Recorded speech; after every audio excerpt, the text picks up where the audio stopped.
guitar at a new price point. Everybody inside of this company, every segment from engineering obviously and production, but finance, artist relations, marketing and sales, production, every portion of this company came together at that root idea, and we went down the path together. So from the very beginning of the idea to the launch, and if you saw the way we launched this thing, there's a microsite, the /S2 microsite, everybody had input in that. So there was an excitement inside of the building that is, we're always excited. We're very excitable people, really. We're just kind of like, we're like that.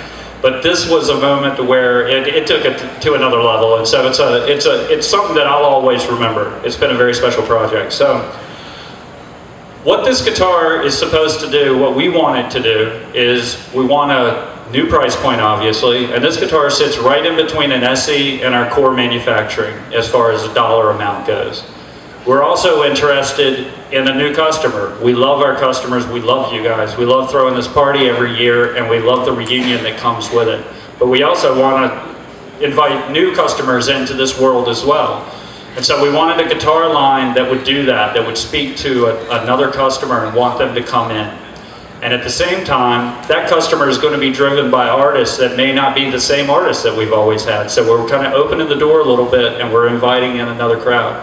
And tonight, has anybody seen J.J. Grey and Mofro play? Has anybody here experienced one of those shows?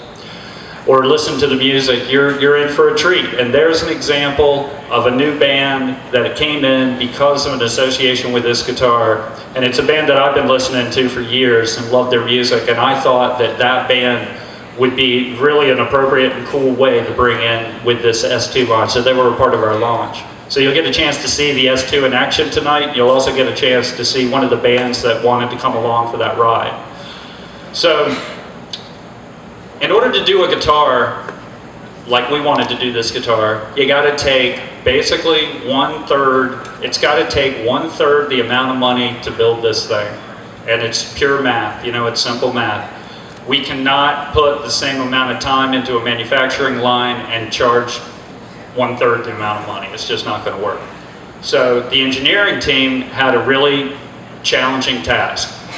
We need a guitar that it looks good, sounds amazing, it's absolutely stable, it's not compromised in any way that Paul Reed Smith guitars would ever compromise an instrument, and it's got to be made in 1/3 the amount of time. And those guys scratched their heads for a long time to do that.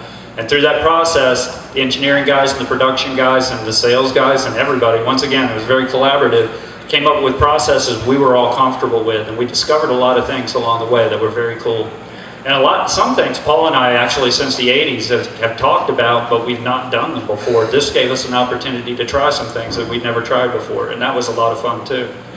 So there are 3 guitars in the line. Another way that we're able to bring it in at the price that it is there's not a ton of options on it. It's not like your Custom 24 where it's like, what neck do you want, what pickups you want, what color you want, what inlays you want. We have a couple of 100,000 SKUs of combinations that you can get inside of one of our core guitars. If you're running a very lean and a very quick manufacturing process, you can't do that. So one of the things that we're willing to sacrifice is there are 3 guitars, there are 7 colors, 2 of those guitars have 1 inlay option, there are no bridge options, there are no other options. It comes pretty much the way you see it. What color do you want it in?